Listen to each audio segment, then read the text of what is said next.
Good morning, good evening, whoever you are, wherever you are, whatever you might be doing. We wish to welcome you to the Silverlight Show. The Silverlight shines to illuminate that which lies hidden in darkness. For those of you tuning in today, we welcome you in.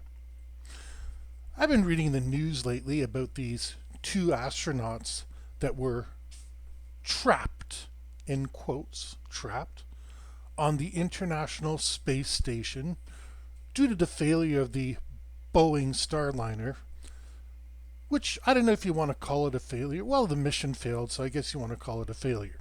At any rate, it could get them up there. It couldn't bring them back down. So, yeah, in most cases, this would be a terrible thing. But let's look at these two astronauts. Sanita, and I don't remember the other one. These are professional astronauts. These are people who train their whole life to be able to have this experience. And you know what? Both of them, this is not even their first time on the International Space Station. They volunteered to go up a second time to test out the Boeing Starliner.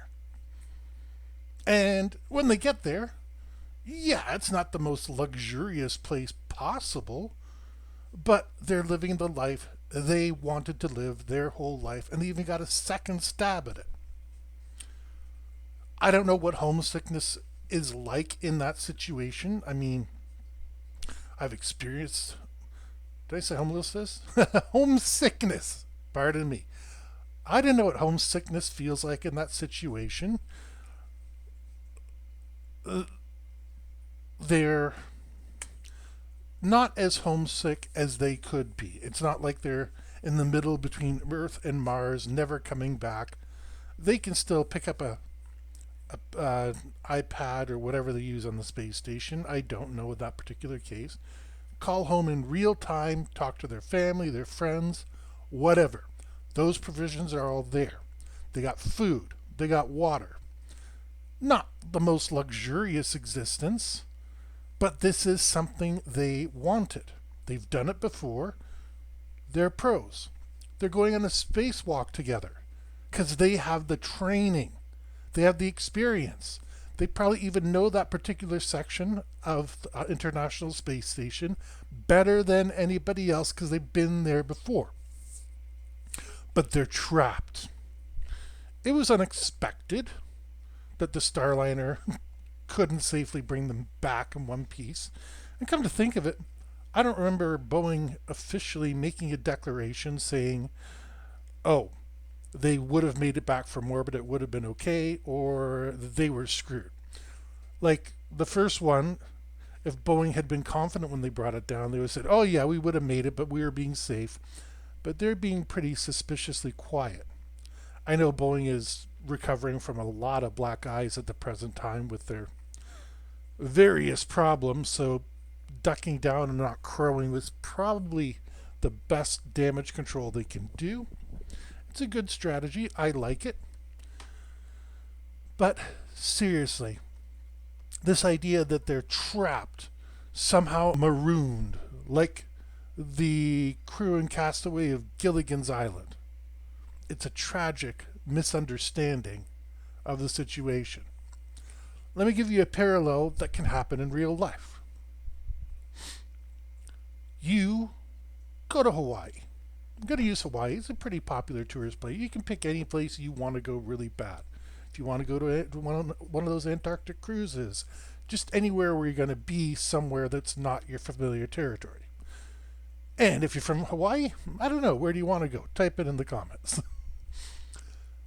So you go to Hawaii, you have one of those extended luxury stays. I've been to Hawaii. It was extremely beautiful. Sitting there, having your coffee in the morning, with birds you normally see in a cage, like parrots and stuff like that. It was a beautiful experience. That volcano, just magnificent. Space, same thing. You get to see things other people don't. And you're pretty insulated from everything. If to pick on a sore spot, the California wildfires are happening, you're not in California. You're zipping over California at however many thousand miles an hour the International Space Station does. So here you are getting to see unique experiences. So you get off the International Space Station, you get off Hawaii, and you come back. Then another opportunity comes up. You have an idea of the area, the locals, you know a little bit about the culture since you've been there for 6 months. You know that the plugs over there need to be jiggled just a little bit to keep them in line. Whatever the insane thing is, you're comfortable with it. So you get the opportunity to go there again, just for a couple days, mind you. Wow, that's pretty exciting.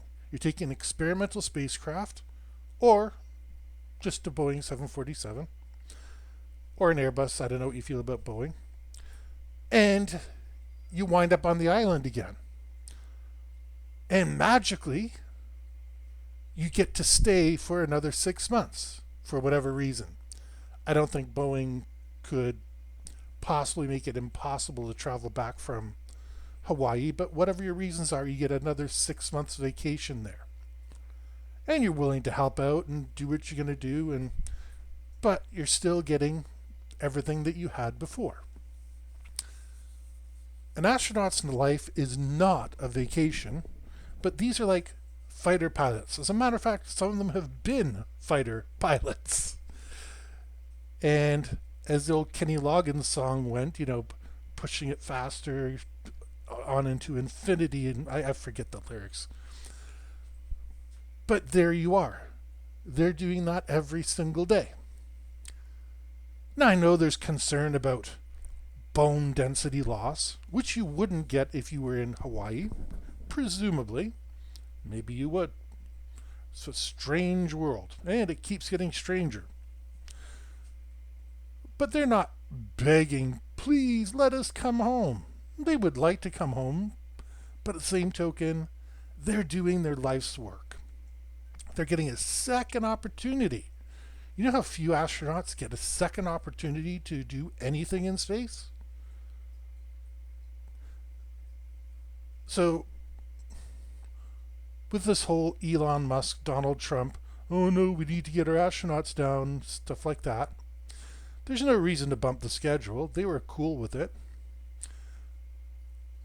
They're just finding an excuse to give Elon Musk another $10 million or whatever he gets for sending the crew up there. Now I wonder how much it really is. And it's really an opportunity so that they can show off, here's what we can do that they couldn't do before. Well, yeah, there's a schedule. This is going to happen at time X, time Y, time Z. That's always been the case with space launches. I don't know if you're old enough, but remember the space shuttle? And they'd be holding on to it and say, oh, we're canceling it, we're going to go tomorrow. It's because there's a lot of math involved in sending a rocket up. It's not a rocket surgeon going in there and patching the engines. Sure, the equipment works fine. Well, that doesn't really work with the space shuttle. But the actual orbital velocity, lining it up in an orbit, that's why they call it a window. There's certain points where these things are best. It saves fuel. Fuel is vital in space. Fuel is your life. Whether to speed up and go somewhere or to slow down and land, you need your fuel. So picking the best opportunity, yeah, they could probably brute force this thing, but NASA has learned in its life, well, I hope they've learned after all the incidents, and the Russians would probably happily back this up. There's a proper time for all this stuff, and there's not a proper time. So give everybody the best chance to succeed at what they do. And doing that involves math, timetables, schedules, etc. Yeah, we can play cowboy spaceman, and Elon Musk wants to do that very badly. But it's better to do things calm, clear-headed and to make sure everything can go. So what we've essentially done is green-lighted a publicity stunt for Elon Musk that he's going to get paid to do. Like I said, it's not about the astronauts. They probably couldn't be happier to be up there. And they know they're going to get home. They never said to these astronauts, well, have somebody wrap you in a blanket and shove you out the airlock. No, it was just like, the time is coming. Just hold out. The secret of this mission is, as I said, it's a publicity stunt paid for by the U.S. taxpayer. And at the end of this, there's probably going to be a big celebration with the astronauts getting some sort of award and congratulating each other, and Donald Trump ordering another 15-man missions to the space station or whatever it is. And that's the real secret.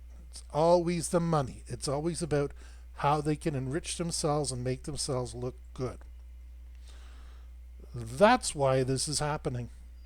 Somebody's going to be on that podium accepting a big check or a big trophy, medal, whatever it's going to be, and Elon Musk gets to put a little more money in his account, because with all of his ventures, I wouldn't even dare to guess where that money will be allocated to. With that, we hope you enjoyed this episode of the Silverlight Show. If you did, please like, share. Don't forget to click on the bell down on the bottom so that way you can be notified every single time we upload a new video. And we hope you have a fantastic day.